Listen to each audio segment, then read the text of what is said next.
And there we are. Caught you working again. Yeah, you did. Recorded August 16th, 2023. Good afternoon, and well, Andrew's not here. Good Bro. afternoon, bro. Well, bro's not here either. Good afternoon, Rod. How are you, sir? I'm good. How about yourself? I got a message from Brody, said he's on his way. So we should start a timer and figure out what on your way actually means. Mark the time at 46 seconds that he said he was on his way. We'll go ahead and get started. You do anything interesting so far? I was thinking about this earlier, and I had just mentioned it to you, but I think it warrants saying again. This time last year, I was super solely focused on the Microsoft Sentinel roadmap for the rest of the year, right? That's what I was most generally focused on. This year, I was super excited. I think I shared it with all of you, all of our guest hosts in our Teams channel, the roadmap for Azure OpenAI. So this year I'm still focused on security, but securing that thing, right? Instead of all the other things, which to me, I think is, I don't know, it's a little bit easier to manage, but it is just after the first of the year and things have never been more busy. And point of reference for those who are not familiar with the Microsoft Jogger and as well as calendar, when Rod says first of the year, understand that Microsoft's fiscal calendar goes June 30th to June 30th, right? Yeah, I'm a fiscally wabbit. A fiscally wabbit. Yeah. It's yeah, me too. For our listeners that don't know, I was a heavy Sentinel immersed GBB and the Defender stack. I have a different mission statement now. So I am a GBB, but I am now supporting the technical workloads for Defender for Expert Hunters and Microsoft's managed XDR.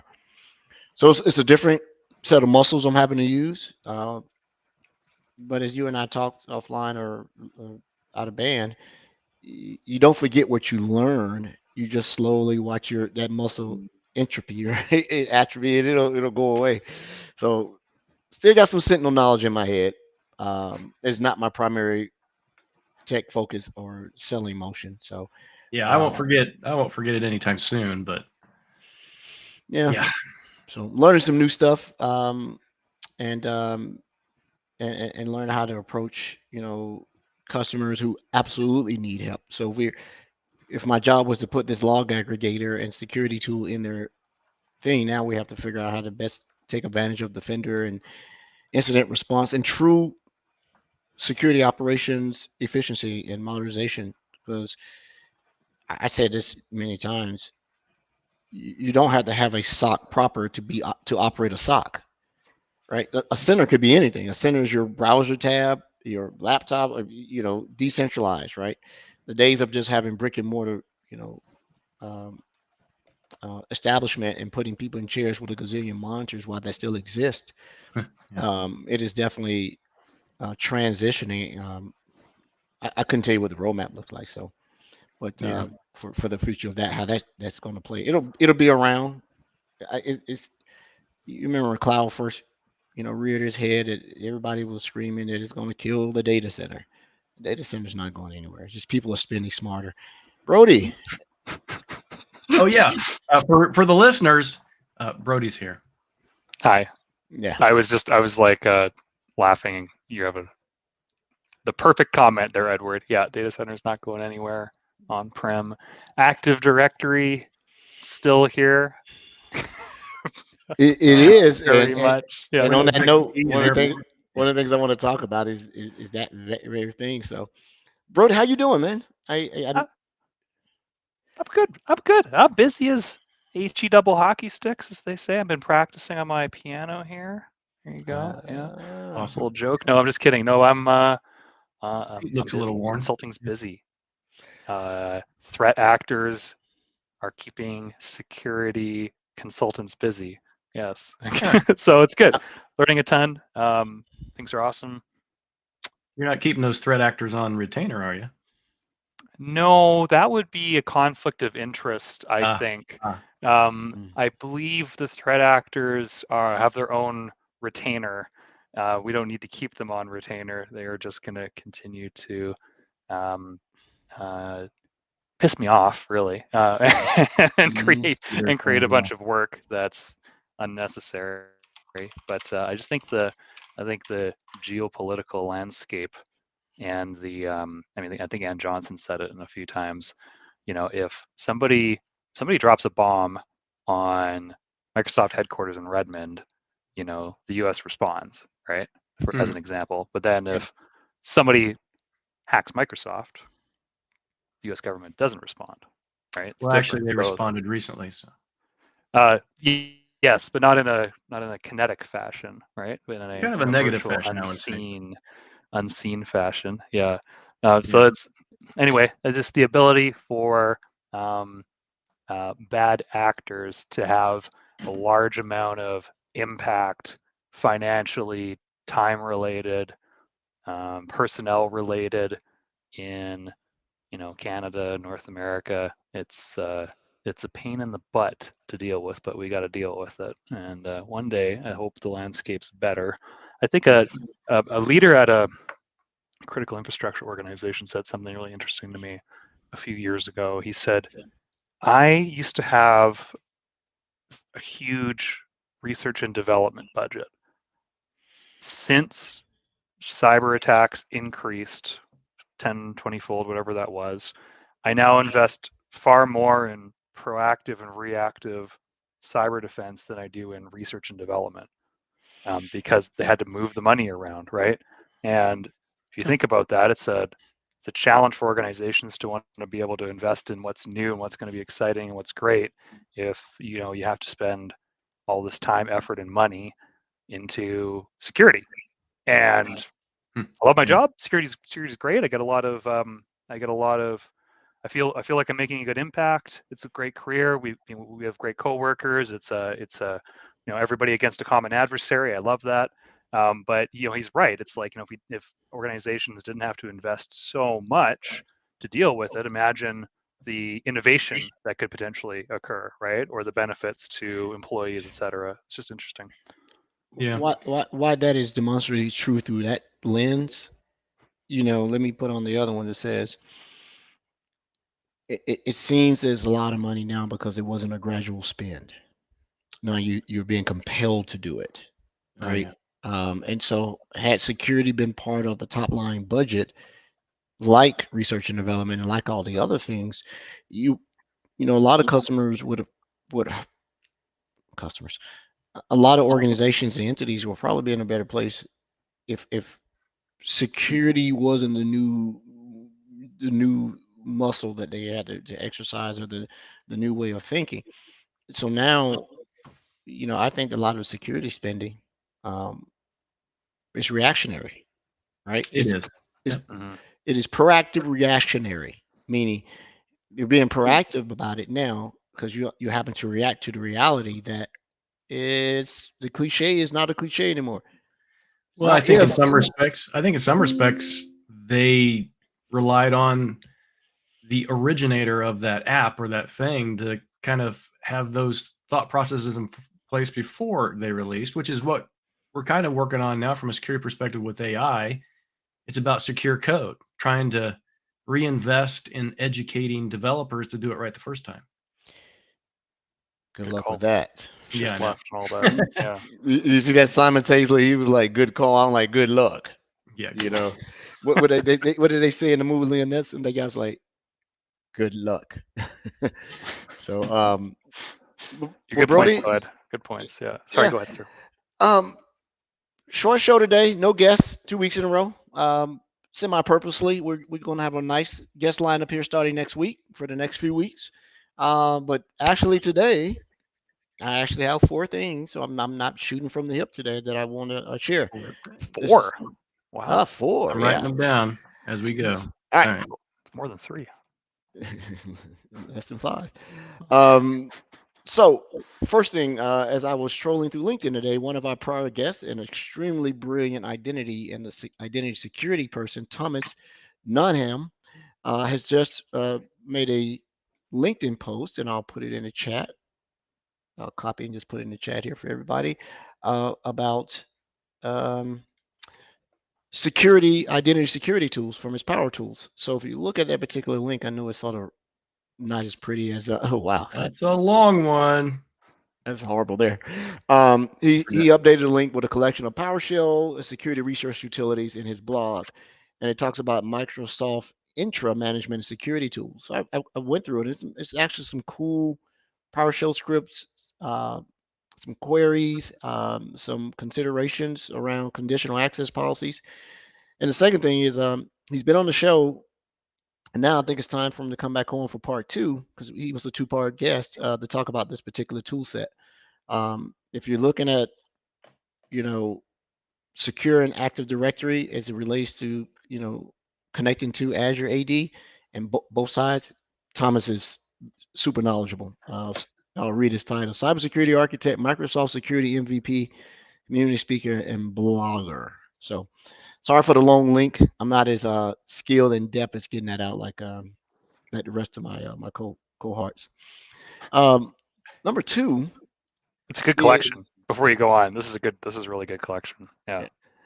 Number 2 is by a gentleman I'm following. I haven't had time to interact. We may try to get him on the show. His name is Uros Babik, and he has a bunch of pen testing insights tools in a book for pen testing Azure, because you always hear, how do you pen test a cloud, right? So I'll grab this one. This was a good read too to go through. I downloaded the book. It is an ebook, and some of the chapters like Azure Recon tools, authenticating to the Microsoft Graph and PowerShell, and looking at refresh tokens and access tokens, enumeration of valid emails. It's a red teaming recon setup if you were, pen testing. But then he starts going into looking at, setting up something like a setup 365 Stiller. He said that tool is actually deprecated. How to go in and elicit administrative consent and grant, which I hope everyone has turned off. Do not allow your atypical users to have admin consent for apps deployed in your 365 environment. We've been dealing with that for 2 years, right? Don't do that. So that's a very good one. And then it also talks about attacking managed identities, right? So the way we get away from user account associated with a real person, if you're using managing identities now, he's talking about how to pen test those also. So that's a good one. What else did I read today? Definitely got to get this guy on, Marco Loran. To our listeners, I'm a big MDI fan, and there is a new sensor coming out for MDI. And that sensor is going to look at, the 3 deployment, entities for it. You can deploy, MDI can look at your ADFS environment, and it looks at your domain controller. But now this sensor takes into account your Active Directory certificate server. So there's all type of foolishness that can go on. If you you could tell it's been one of those weeks. Brody and I drinking water on the podcast. 2 o'clock here. Yeah, there you go. So I'm gonna download the sensor on a new domain controller. I'm not gonna build it. Yeah, you know what? Maybe I will just go ahead and build a certificate server out. But the certificate server that's in reference to this article is assuming that the certificate server is not deployed on a domain controller, which you could.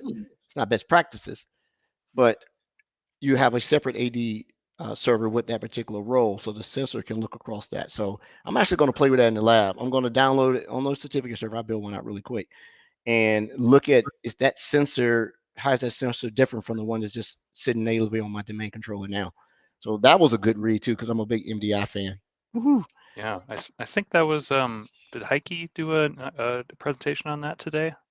Is that the same feature? I have to watch myself if I don't mention something that's not You released should yet. change your name to Haiku. Haiku. So Marco Loran, he's a senior cybersecurity technical specialist at Microsoft. I've seen his name bounced around, so I might reach out to him. I'd like for him to come on and talk about it. Really from an expert standpoint. I think there was a blog post on that today, by the way. Yeah. Probably the same thing then. Yeah. Okay. And the last thing I got is a gentleman, Microsoft MVP, Senior Solution Consultant, Microsoft 365. His name is Daniel Bradley, and he is talking about how Microsoft now is going to suppress MFA announcements to your device if they believe it is not you. So they're going to use some conditions like we've never seen you log in from this geography location. We haven't seen you log in from this IP range. I think it's also going to include and say we've not seen you log in within this date time period. So this one is super interesting because some people are saying, well, I want to see all the MFA alerts, whether it's me or not, because I want to know if someone has my password and they're trying to MFA fatigue attack against me, or just I'm busy attack is what I call it. You see it come across, you just hit yes, but that wouldn't work on me because I get the MFA that says, give me the number and is this you, right? So it's not as easy for me to accept, but there are some people still just accepting that MFA request that comes across, and it may not be you, and that's going to be the surest sign that um, your password has been compromised. If you know you're not logging in and someone is doing it, then yeah, there you go, you got a problem. So did I put that last one in the chat? If I did, no. I did. I put Okay. it in. I found it before you were done. Yep. So those are the things. I'm gonna go back and reread the MFA one. And maybe we should read it out loud. It's a little long. Let's have a little fireside read along. Yeah. Since Brody has the fireplace behind him. Yeah, it's nice. Brody's doing a show from his parlor. It's true. Yeah. Where's your servant from last week? I found a more private location to live stream today, so no servants would be disturbing the situation. Although I died laughing when you called out, he's even got servants delivering food. Like I was giggling about that for hours after, Rod. That was such a good one. So what else? Brody, bring anything good to the show today? I think like announcements wise, I'm not gonna lie, announcements wise, looks like you're killing it today with the announcements. I don't have a product announcement that I wanted to call out. I think it's, what's interesting? I've been learning more about the email compromise, the Microsoft Gov email compromise that's in the public domain. This is not secret or anything, that occurred recently. I've been learning more about that and why it occurred, etc. And I think that's been, an interesting topic to catch up on, right? I don't know if all the details are made public yet or not, but there's a lot of chatter about that out there. I think competitors are using it to their advantage to sell non-Microsoft stuff, and that's capitalism. But that's been an interesting development I've been reading and learning more about, and talking with some folks internally about. It's just piqued my interest. I don't think I can get into it more than that. You probably heard about that, Edward, right? I know Rod has. Yeah, exactly. Yeah. So that's been interesting. What else? I've been learning a lot more about the different privileged accounts in Azure Active Directory. It's not just global admin or security admin, right? But some of the lesser known accounts like billing admin. I think there's a privileged account manager account that could potentially elevate an account to global admin. Like there's different privileged accounts that I didn't know existed off the top of my head in Azure Active Directory that should be considered tier 0, right? Should be considered highly privileged accounts. And so I'm learning all about what that looks like, and when we try to protect identities. We're seeing, there's an immediate red flag if you see a highly privileged account that's not protected or logged in privileged identity management, where it's just inherent, like it's been statically assigned, and there's no protection mechanisms around it, or at least auditability. It seems to be like a no-brainer, but just like MFA, organizations, there's a gap there, right? Where organizations maybe don't have that enabled or protected across the board. And so I'm learning a lot more about privileged accounts It's not only on Azure Active Directory, but I've also been spending a lot of time on on-prem AD, old classic AD, my good chap pal. And so yeah, so identity-wise, I'm learning a ton. And I think I brought this up last time, but man, I love my new GPT-4 subscription because it writes PowerShell scripts for me, which is great. It's worth the $20 a month if you're if you have to pay for it, because it's worth it. You know. Yeah, totally. I love it. Or just like quick answers. Like we had a situation where it was like a networking request. Like, hey, I need this forest to talk to this other forest. I need to be able to look at this. It's like, oh yeah, I think we need a conditional forwarder. Do you know what that is? I'm like, yeah, totally. GPT-4. Here's your 12-step process with icons for buttons. It's like, well, that's great. That's super handy. Like it's just enabling me as a consultant to get the answer over to them quicker. Obviously, you have to validate it. Don't test in prod, or at least if you're going to test in prod, make sure it's your own prod and not the customer's prod. Yeah. So, so your own prod. Yeah. Your own prod. The value of a lab has been super handy lately. Everybody out there, I mean, if you're in a security role, if you're in a consulting role or a management role, highly encourage you to have your own lab on the side. Anytime you're dealing with the customer scenario, you can just check it on your side, right? Right then and there, learn something. If you're not and you're just watching, you're not engaged, I don't think you learn as much. At least I don't. I know some people out there might be able to ingest information that way, but like I like being hands-on to the point where it helps me memorize things. So if you haven't got a lab set up already, I highly recommend that where possible. I know it might not be available for everybody all the time, but that's been a crucial thing to my success lately. I say that Rod and I say that we were slowly, transitioning to other, workloads that we cover, but you get pulled back into Sentinel. Andrea brought up a question about one of the workbooks in Sentinel. So if you're in Sentinel every day and you have an active environment, you've probably seen this. I hadn't logged into mine, but all of the workbooks have been transitioned over to the Content Hub. Yeah. So the very first time you go and log in and you click on workbooks, I watched it. I should have recorded it. It came up with a migration pane that said we are transitioning away from standalone to the Content Hub, and they went through and they looked at all of the workbooks that I had, and I just waited, and then it said transition complete. So then when I went back into workbooks, you'll see the source of all of them are no longer standalone. I take that back. There's about 3 that still are, but the majority of them have been transitioned over to the Content Hub. So if you go into Sentinel and you go to workbooks and you look at templates, the content source for actually all of mine say Content Hub now. And immediately it told me that all my workbooks need updating. So that was interesting to see that actual transition in progress, because it wouldn't let me do anything in Sentinel until that actual workbook transition was over. It's pretty cool. So that's interesting. Mine didn't do that for some reason. It flashed and it caught my eye, and I'm like, what is going on? I still have standalones. So click on a workbook.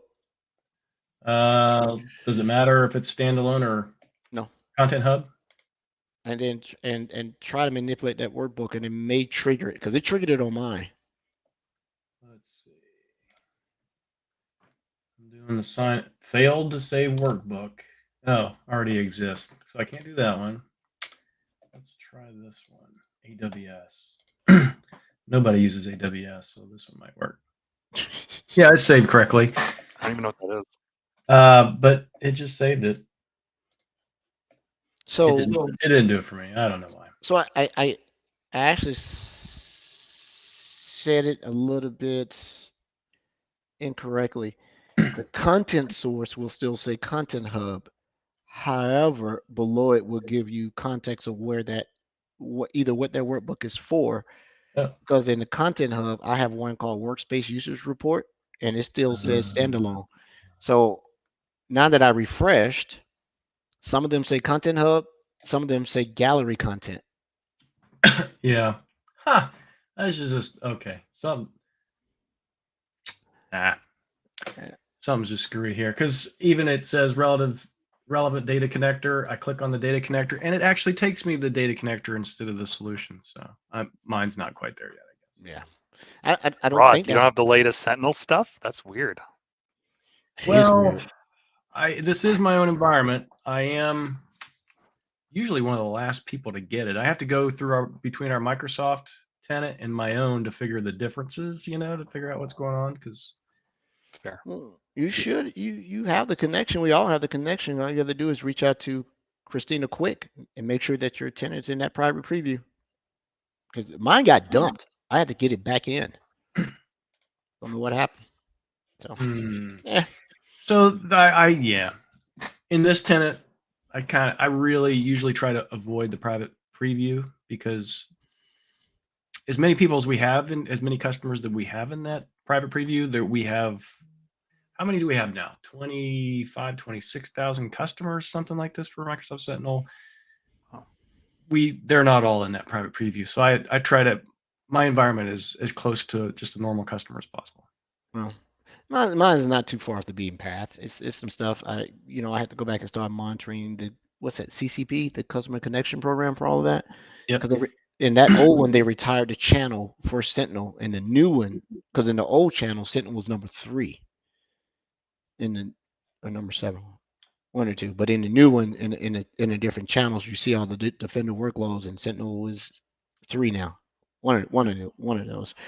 And I was like, man, I haven't looked at this myself. It's a lot of stuff in here. Yeah. CCP stands for something else too, by the way. What is it again? I wish they'd change the acronym. Oh, you're talking about CCP is Russian or Chinese Communist Party. Oh, okay, yeah, well, that too. Mm-hmm. There you go. Hey, speaking of workbooks, you reminded me about something I just learned about today. We're working with a customer on their conditional access policies, and they kind of turned into a mess, as happens, right? And then you're hunting things down. They're the modern GPO. Yeah. Yeah, totally. I actually said that today too. I'm like, because he's asking me like, how does this happen? I'm like, well, Mr. or Mrs. Customer, just like group policy objects, everybody wants to add, nobody wants to audit and clean up. So not a surprise, but I did learn about, I actually didn't know this was a thing until today. There's a conditional access policy gap analyzer workbook for Azure Active Directory that requires, I'll put the link in the chat, Rod, you can short form that if you want, that requires you to have a log analytics workspace, but it's within the Azure Active Directory workbooks, which I didn't know was a thing, TBD or TBH. So that's in there now, and it allows you to find, the most common gap policies or gaps in policies, like, just your standard. I'm kind of losing my words here. And recommendations, it says. So. And recommendations, yes, exactly. So, like, hey, are users signing in with legacy authentication? Are there a number of sign-ins by apps that aren't impacted by conditional access policies? Are there high-risk sign-in events bypassing conditional access policies? That's a key one, right? And then the number of sign-ins by location that weren't affected by conditional access policies. Do you suddenly have a whole bunch of people signing in from Portugal? And while Portugal is like in the Western sphere of countries, it doesn't mean that the sign-in attempt is legit, right? So I'm just not to pick on Portugal, but that's interesting, right? And there's a whole bunch of additional Azure Active Directory now Entra ID, I guess, pardon me, workbooks in that same family that you can use to derive and glean information that you could use to make improvements. So I didn't know about that. Just learned about it this morning. It's gonna be really handy. Surprised, personally, that that's not part of CNAP or Defender for Cloud instead of Entra. Good point. Or AAD. Yeah, I'm actually inside the Azure workbook gallery, and I don't see that one. I see quite a few templates. Go to AAD in the portal, and then there's a workbook section all the way down toward the bottom. There it is. There you go. So they are actually extrapolating the workbooks to the workload. So rather than being in Azure, the workbooks are right there where the workload is. Oh, okay. I knew of the Azure workbooks, but this is net new here. This is actually pretty cool. Yeah, sign in, SEP service password reset funnel, tenant restriction insights. Look at Brody for the win. Nice Go and job, do it. Brody. Hey, Good job. Yeah, that's Hey, somebody mentioned a little bit earlier. I try to bring value. Well, you do all the time, even when you're not here. We talk about you endearingly. So yeah. And so the Thank cool you. part about what he said is, if you are in the one that is for Azure AD, if you go to it and look at the very top and go browse across galleries, you can see the ones outside of Azure AD. Okay. So that's yeah, Cool. yeah. So you can go there, look, and then bounce back. I wonder if I open one of these workbooks up, will it save it in the log? Well, I get to choose a log analytics workspace it goes in, right? So I'm going to do sign-ins by conditional access and see what happens. I think you do. I mean, it's a prereq, so you'd think you'd be able to target which law. It would, sir, that I would choose the one that's deprecated and then get another one. Yeah, I can't win this week. I either push the nun down the stairs or kick the puppy or something because my luck is bad. I don't want to hear that story. Hey, Yeah, somebody mentioned earlier to follow Merrill. We were talking about, speaking of AAD and Intra, to follow Merrill Fernando on Twitter and LinkedIn. He'll actually be our guest next week. You're talking about all the cool Intra stuff. Oh, that's awesome. Thanks for lining that up. So when you enable one of the Azure Active Directory workbooks, it asks the name, default name, description you want to pay for. It asks for the resource group, and I guess it'll automatically save it to the workspace that's in that resource group, or you can also save content to an Azure storage account. I'll click apply, and to our listeners that are watching, following them, I'm going to go look at the LAW, and it does. And it may be because I only have one log analyst workspace in my environment, so there's only one to go to. There you go. There you go. Okay. So if you had more than one, maybe it would give you an option. I only have one as well, so good point. Rod probably got 14 knowing him. It occurred to me, I'm going through all this, and the listeners are happening to visualize. I should have shared my screen and just showed everybody, right? Next time we'll do it. Yeah. That's a really good find, Brody.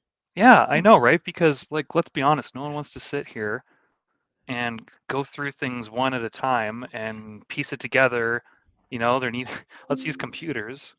Go figure, to make the job easier, and then look for some gap analysis. So not only that workbook, but the other ones that are listed in that location. I mean, that's fantastic. I mean, you don't need a fancy security consultant like me now. You can just go in and look at them, right? Which is a good thing. Everybody should go and audit what they have. Yeah. Chances are you've got some bloat, or you've got some misconfiguration, or you've got something trickling through that you didn't realize was trickling through. And it's not your fault. Literally everybody, all enterprise customers I work with, right? Everyone's got a gap. Everyone can improve. Security's a journey, right? So and go one more, which is pretty slick, and maybe it's just been here. When you modify a workbook, add, move, delete, it gives you a recently modified workbook, and it tells you who did it. Oh, that is handy. That is handy. It puts it right there. He changed it. I wish we had that more. I wish we had that more, like in the security portal. That's a big ask that I hear about. It's like, okay, look, we're a 80,000 person company, and we've got X amount of admins, and Y amount are in X portal, and we need to, there's a lot of cooks in the kitchen, and we need to hold people to account when changes are made, and sometimes it's difficult to determine which identity. Watch the watchers, exactly. So I like that. I like always having a trail, and it's not to lay blame, it's to educate and come to an understanding on, why'd you make that, and was it tracked, and let's build a better process so that we're not undoing each other's work unintentionally, or we're opening up gaps without going through proper procedure. It's just the name of the game, right? And don't get often that you can correct something that you said wrong in real time. But I said something absolutely wrong. It is not saving it in the default LAW, whether you have one or not. It is making the workbook a standalone artifact in the resource group. So the workbooks in Sentinel will go to the LAW because that's where the setup of Sentinel is. But if you just put a workbook in here, it just wants a resource group. Now that I look in the resource group, that workbook is a standalone artifact or resource in there. So it doesn't need a LAW. So that is totally different the way Sentinel saves its stuff. That's pretty cool. Well, then I know. Here, I tell you what I know. Interesting. That's pulling from the API and not. Yep. Yeah, that's pulling from the API instead, not from the law. There, it doesn't have a law because I had like 3 diagnostic settings set up in there, but and that's what it was. So it's creating one. So as long as you don't delete the resource group, you're fine. And that makes sense because if you put anything in the LAW, you got to pay for it, right? yeah. Good So, point. oh man, that's pretty cool. I'm gonna beat up on that a little bit. I'm gonna add all of those workbooks as a matter of fact and see what I can do in there. See if it catches that stuff that Andrea put in my environment. I'm still cleaning up. Yeah, that script of hers is trouble. Yeah. That's why she's in timeout. She's not on the show right now. She's in timeout. That's risky user activity. So help me with a senior moment. What concert is she at? Who is that lady? Beyonce. Beyonce, that's right. Sorry. Yeah. Not his cup of tea. So we're good. Yeah. Beyonce just did have a concert here in Atlanta over the weekend. You could not get downtown. There wasn't even room to walk. It was so crowded in downtown Atlanta. I think the only person that pulls a bigger crowd than she does is Taylor Swift. Probably. Yeah. Nobody can stand up to the Swifties. And cause she did a concert here in Atlanta, and you absolutely couldn't get downtown.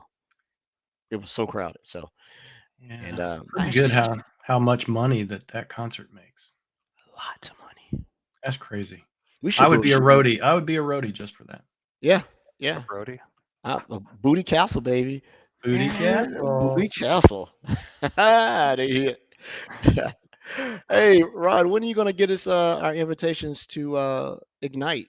Oh, yeah, I mentioned that. I meant to actually mention that earlier. One of the things that I'm really so what is today? Today is it's Wednesday, of course. So I'm taking off next Thursday for a couple weeks because when I come back, my only goal, my only focus is Microsoft Ignite. So yeah, we're working on that. I can't talk about too much yet, but it is an in-person event, and and it is being developed as an in-person event versus last year. It was actually it was a hybrid event, but it was actually developed more for remote people. This year it's going to be a true in-person event with the hybrid piece tacked on. Yeah, I'm coming. I'll be there. Yeah. Right. So hopefully the Microsoft Security Insight Pod Show, we'll have a stage so we can give out highly opinionated facts. From all the attendees, we could have I'm gonna ask as well. I know some people on my team got to go to Black Hat and DEF CON, and I heard their opinions on how both of those have changed. I've never had the opportunity to go to either or RSA, but if other people get to go to a conference, I should be able to go to something, right? So maybe it's. I will tell you that Black Hat next year we will be putting a much bigger effort into it. It was actually more valuable than we had anticipated this year. So. Yeah, I've been able to share why it was valuable. Sorry, Edward. I think there's a few reasons, but I think the primary one is that we have, and we've invested heavily in doing this, is we have, we've kind of accumulated the market from a security perspective. People see Microsoft as a security vendor. I wonder if you're going to be charitable and said, I'll say it. Yeah. Microsoft didn't go because we were dodging.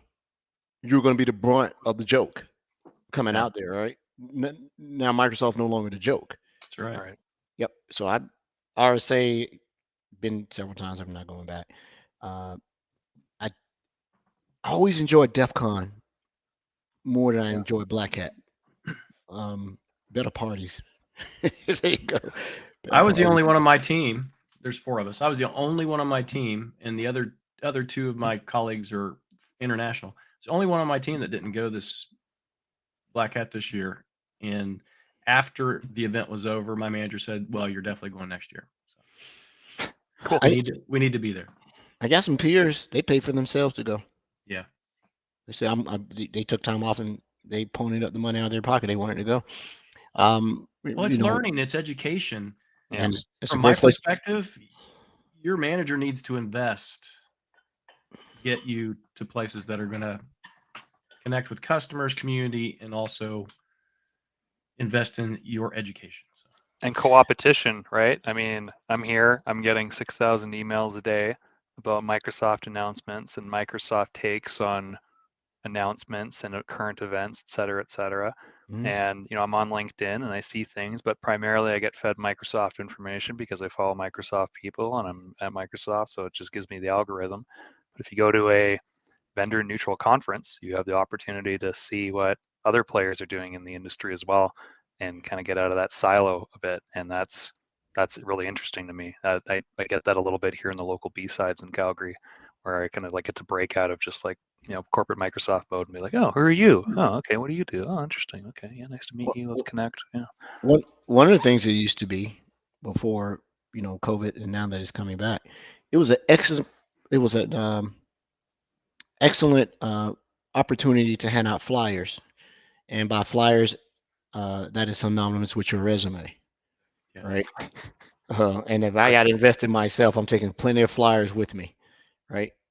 Now I wouldn't do it if someone going on the company's dime, but people are recruiting. There are people who you do what? Come talk to us, right? And I'm glad. Nice paper, like scented paper, like nice high quality stock. Scratching stuff, yeah. Velvet. Actually, you touch the paper and it goes up like this. You can swipe across and look at it and everything. Yeah. Some Minority Report. Yeah, man. Yeah, I'm into COBOL. that. Look at that. The minority who has a report. There you go. That's it right there. That's your title for next week. Yes, sir. So when I'm giving you the business, I'm giving you a minority report. That's it. That might be my tagline for next year. That's pretty good. See, our listeners can tell we don't take ourselves seriously around here. There you go. Yeah, I got some time on my hand. I am going to go down in the lab. What I'm supporting right now is not hands-on-iest like Sentinel and all this other stuff. I made up a word. It's conceptual. I'm selling services, so I have to conceptualize what I'm trying to convey to the customer rather than being able to jump into a demo and show them. But we are having someone from this customer experience team from Defender for Experts Hunting on the show next month to talk about the what 6th, right? The 6th, yes. So I'm going to sort of be a host and a guest at the same time because I work with that individual on that. We work across teams. We do collaboration, not across teams. Everybody's working teams, but you guys know what I mean. So I want someone who was part of the product from inception to come in and talk about it, so I don't butcher it. But September 6th, we will have Mr. Steve Lee to come on. CXE. I've worked with him in the past. He's rock solid TS before he went to program management, and I asked him to come on and talk about it. So it's going to be that's going to be a good show. So our listeners who are not familiar with our dedicated hunting solution as well as our managed MDR, I'm sorry, managed XDR, he's going to give you the skinny. Yep. Someone said Dave Kennedy would be a great guest. Who is Dave Kennedy? I don't know Dave Kennedy. There it is, Dave Kennedy. He's one of the Kennedys, so it's got to be good. Who's yanking our chain? Who did that? Trip, friend of the show. Yeah. been to the dentist, had a tool. He's been with us since the beginning. Shout out to our OG Discord people and fans of the show. Mm-hmm. TRP being one of them. I forget his actual name. He's dropped. Hey, it this in is literally how the shows went before we got famous and everybody wanted to come on. We're famous. Well, semi. I'll tell you this much. I had a chat with the manager today, and he loves the podcasting. He's like, it was like a big thing. It was a big deal. Community outreach and impact. Like, so happy we get to do this. You know, and sometimes like this, it's like, who's getting value out of this? I hope somebody is. That's great. We're trying, you know. And then we bring on guests, and they're generally smarter than I am, so I get to learn from them as well. But it's just great having impact outside of the organization. Yeah, we need to get Noodle on as a guest. We do. Someone asked if we could have someone on from DEF CON or Black Hat to talk about their experience there. I'm happy to do that. Sarah Young on my team, on one of my colleagues, she went, and she loves talking about things. So get Sarah. That's a great idea. I'd love to get Sarah Young on here. Yeah, I haven't heard her name in a long time. She's doing well. I talk to her every day. Well, almost every day. She has a super smart sounding accent. And she's good people. Absolutely. Yeah. Very, very humble, but at the same time knowledgeable. You know, not like these smart folks who will tell you. I'm a lucky person. I have a really good team. We're small, but we're frisky. Frisky. Yeah. There you go. Nobody frisky me. Frisky. You know, hey, we got any Azure geniuses out there? So I want to share my environment, but there are some things on my landing page. I don't want people to know my directory and all this other stuff. How do you blink that out? Like live? Well, yeah, like if I'm working in the portal in the upper right, I don't want you to see my login. I don't want you to see my. There's a plugin for that. There's a masking plugin. I'll have to find it. Send you a link. Yeah, and if we can get that done, I'll definitely come back, and instead of having to, you know, talk through the movie and make it a book, I'll show everybody my environment. I don't want certain sensitive information to get out. I already know what it is. It's Hansonius on Microsoft.com. Hansonius. That's a good man. Let me write that down. How would you spell that? I'm glad I changed my name up. Hans. I'm glad you didn't leave it at Hansy, because that would have been the story. Really? Is that true, Frisky? I got it. Frisky and Hansy. Yeah. Hansonius. HANDSONEUS. Hansonius. EUS or IOUS? I didn't know. Well, I put IOUS. That looks harder. IOUS. Matter of fact, I'm gonna submit this for the National Spelling Bee. Hansonius. You use it in a sentence. Yeah. Rody is very hands-onious with his customers.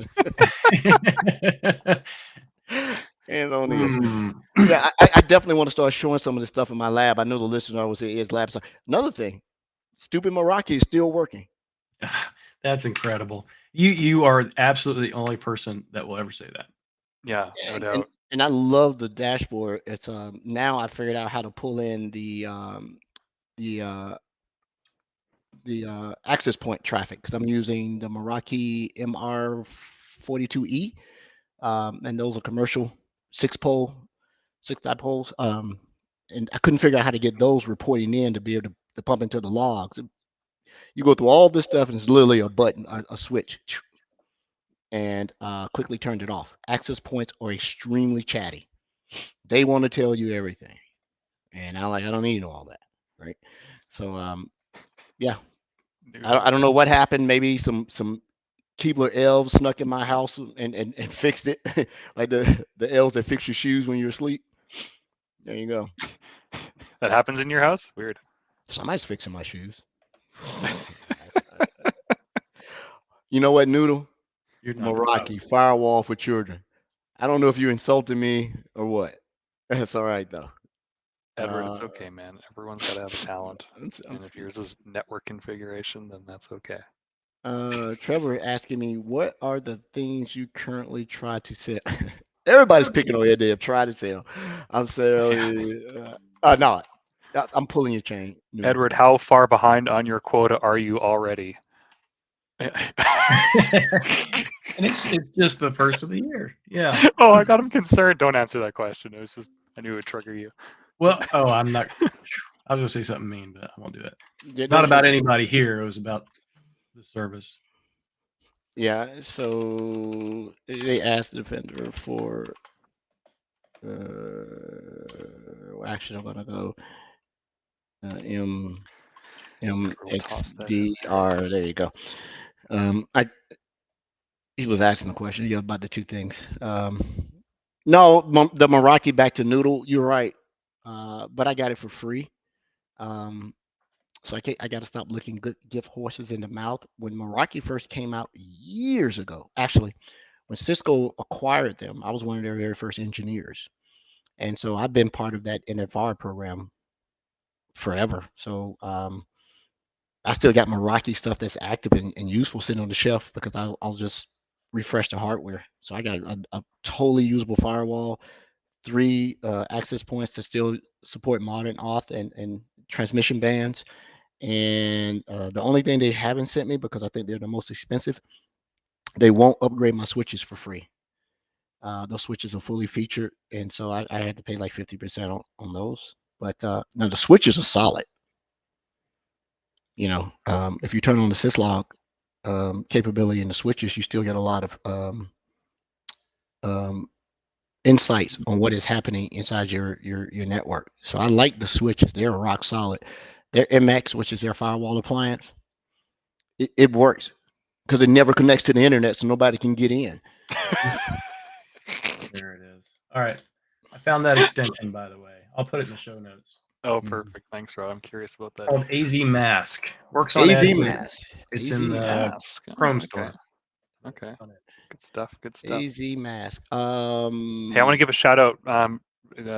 Anybody who is looking, the security service line, the team I am working on is my team. Sentences. They're hiring at Microsoft in the U.S. only, unfortunately, which is sad because some folks in Canada I was going to recommend, and Europe, you know who you are. But take a look at my LinkedIn. I think it was the last post I made because I've been so busy. I haven't been on the LinkedIn lately. But security consultants and security architects posted. Great team. Get on it. Get on it because it's coming up to the decision date. So there you go. Shout out. Get there. on it. Just don't be handsy. Don't be handsy, don't be frisky, but be hands-onious. I'm hands-onious. Yeah. Man, I sound like a Roman gladiator. Hands-onious. There you go. You just go around slapping other gladiators in the Colosseum. Backslap, backhanded. Backhand. Don't even pull my sword out. Just uppercut. You don't even see me move. I'll give you guys first right of refusal. I do that Meraki stuff downstairs is still viable. You want it, Rod? You want it, Brody? I'll zero it out. No, I've had so much bad experience with Meraki that maybe I'll find a lucky listener. Yeah. I can't transfer the license out of my portal. I can release it out of my network, but those licenses are like they send me 5-year licenses at a time, and they're all enterprise, so they're expensive. If I can reallocate those, I think you just have to release the license, and I'll give it to someone. The MSI Show eBay account. There you go. Who you telling?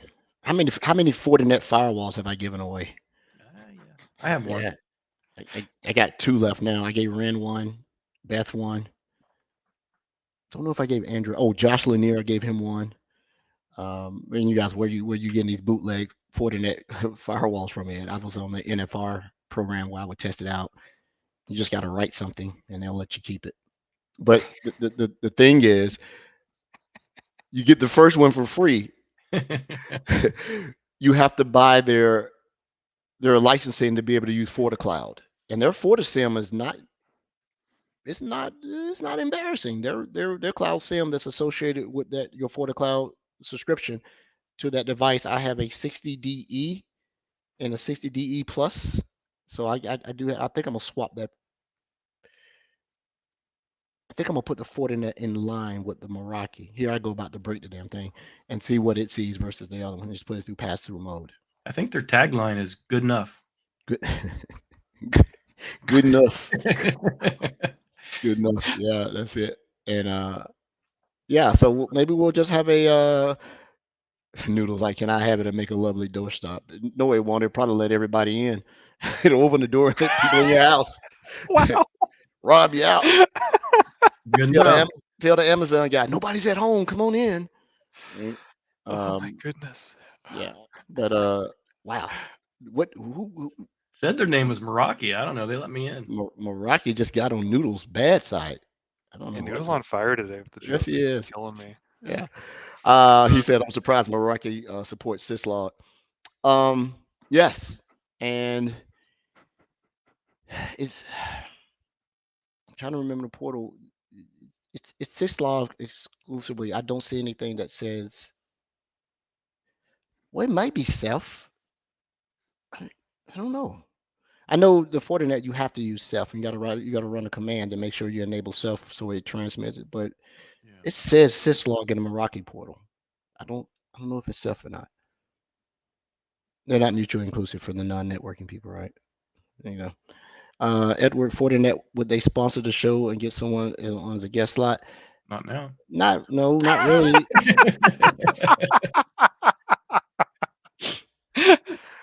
Check out any of our last shows except the last one. except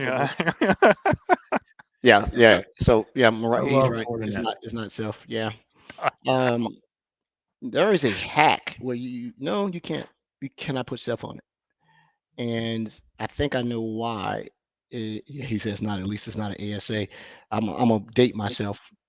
The second firewall or third firewall I ever learned was a Cisco PIX. Yep, I learned Velociraptor second, and the first firewall, Enterprise firewall, was I was running Checkpoint on a Nokia platform. Yep, the little blue boxes. If you're dating yourself, does that mean you'll get lucky? No, not at all. It doesn't.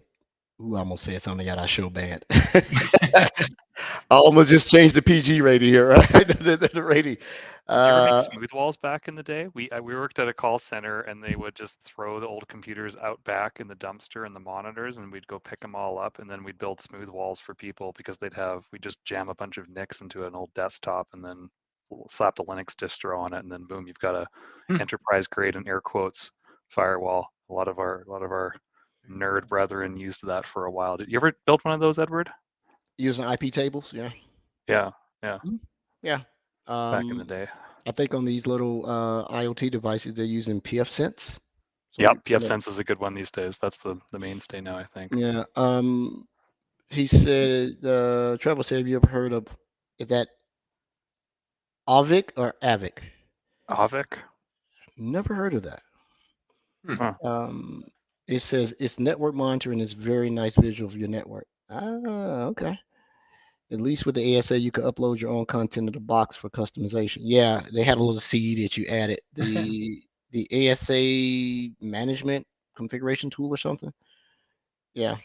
Somebody's paying for ads on Bing because I did a search for Avik, and first link is best alternative to Avik. It's Ninja One. Best. Yeah. By the way, Edward, you're doing what a lot of good streamers do on Twitch. You're actually like reading off the chat live and responding to it. That's great engagement. Great community engagement, Edward. We need to do more of that. We have I think so. Engagement on the show, and a lot of people asking questions, and sometimes I find that are people who join live, they generally hush up with the chatter when the guest is speaking. But like in the first 15-20 minutes when we're all yapping away, there's a lot of chatter. So I like this. There's a lot of interactivity today. Thank you everybody for joining. So Noodle put in Meraki supports API access for logging. Absolutely it does. Yeah, it's in the general setup. But there's a requirement before you can turn that on. I forget what it is. I'm not using it. I just saw it was going through the portal. Yeah, licensing is the worst part. Absolutely it is. The only thing worse than Microsoft licensing is Meraki licensing. It is absolutely horrible. And getting someone on tech support to disassociate a license with a device that's mismatching, or it'll merge your expiration times and screw up your entire environment rather than have and if you ever set device licensing expiration rather than network or environment, you cannot change it back. it will expire it on the expiration of that device. And you can't change it just like, extend my license across all of these and make them expire on the same day. They won't do it. I have no idea why. It's a subscription Trevor, economy. Trevor, you said I take them. I think I'm losing context with earlier chat. Are you saying that you want the Meraki? The Meraki devices? I think he is saying that. This has Yeah, been a he- great Meraki episode. I've learned a lot. Yeah, he has more than one door. Yeah, I thought that we were a Microsoft Security Insights podcast, but Just give you a hard time. It's all good. oh, but I'll tell you one thing about the Meraki that's good. I'm Please. a person that sees both sides. Its AD integration, it's not bad. I don't know if Noodles played with that when I thought you were going to say it's excellent. It's not bad. it's not bad. Good enough. It has integration. And see Hayes go Oracle enters the licensee chat. Yeah, there you Never go. had the pleasure. Nope. That's okay with me. I could tell you nothing about what they actually sell. Databases, right? NetSuite. Yeah. Yeah. Sure. Yeah. They have a cloud. OCI. OSIE. Everybody's got a cloud. Everybody Oh got my a cloud. goodness, you're right. Everybody, well, at one point, I think everyone had a cloud. I was Cloud's just someone surprised to else's hear computer. that working with customers that they would periodically ask, hey, how do we connect IBM to Sentinel? Or how do we connect Oracle to Sentinel? I'm like, oh my goodness, those still exist? Private cloud. Edward's probably got his own cloud over there with his battleship of monitors and networking gear and beige boxes under his desk. I got a server that I would give to anybody who would pay for freight. It is a older Dell 720R.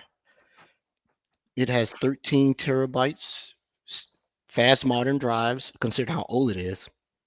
100 gig of RAM and 32 processors in it. And 7 years past the support date. Yes. Runs amazingly fast. You can run a crap ton of hypervisors on it, and which what I was doing.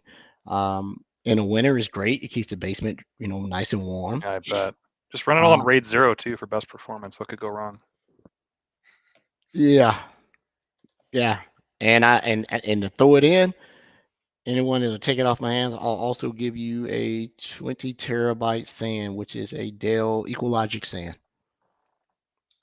$1,000 shipping. Yep.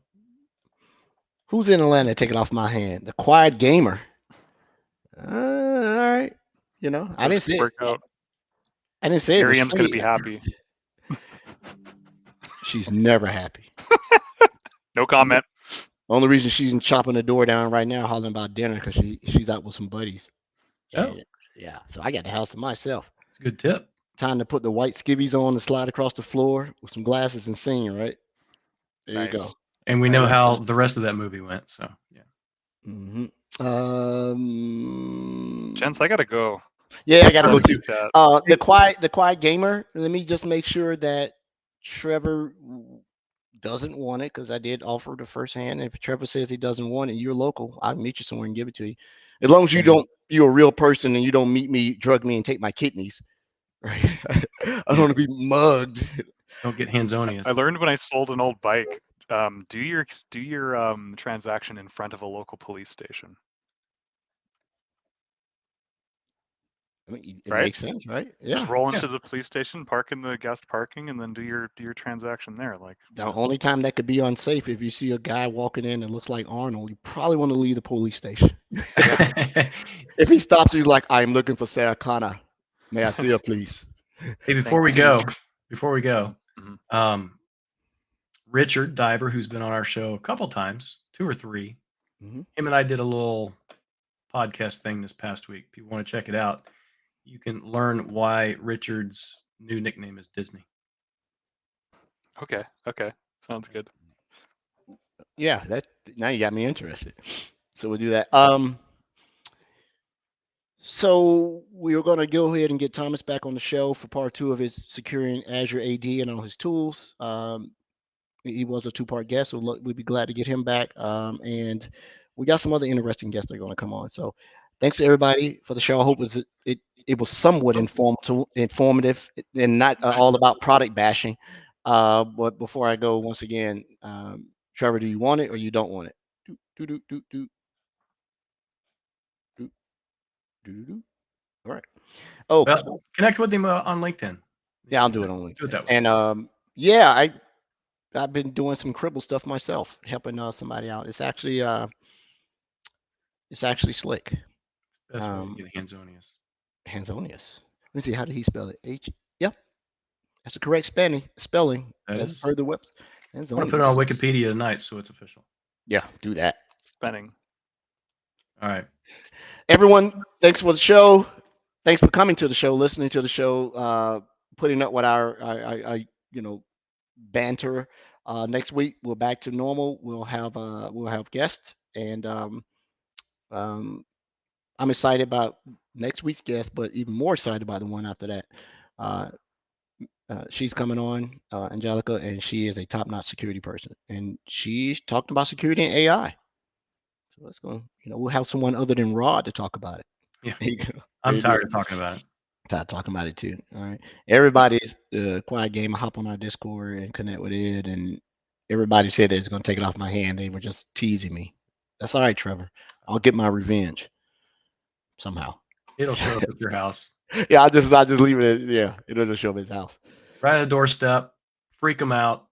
How did you know where I live? Type of thing. Yeah, we capturing all you guys. Yeah. Geophysical location. There's no privacy note here. There's nothing you have to sign to join this podcast. As we end the show, why would you have 10 domain controls in your lab, Trevor? Oh, okay. Yeah. All right. Red Forest. We're ready. Brody's got to go. He has to be served his dinner. Yep. All right. Yeah. They have to come brush his hair. Still working. Right.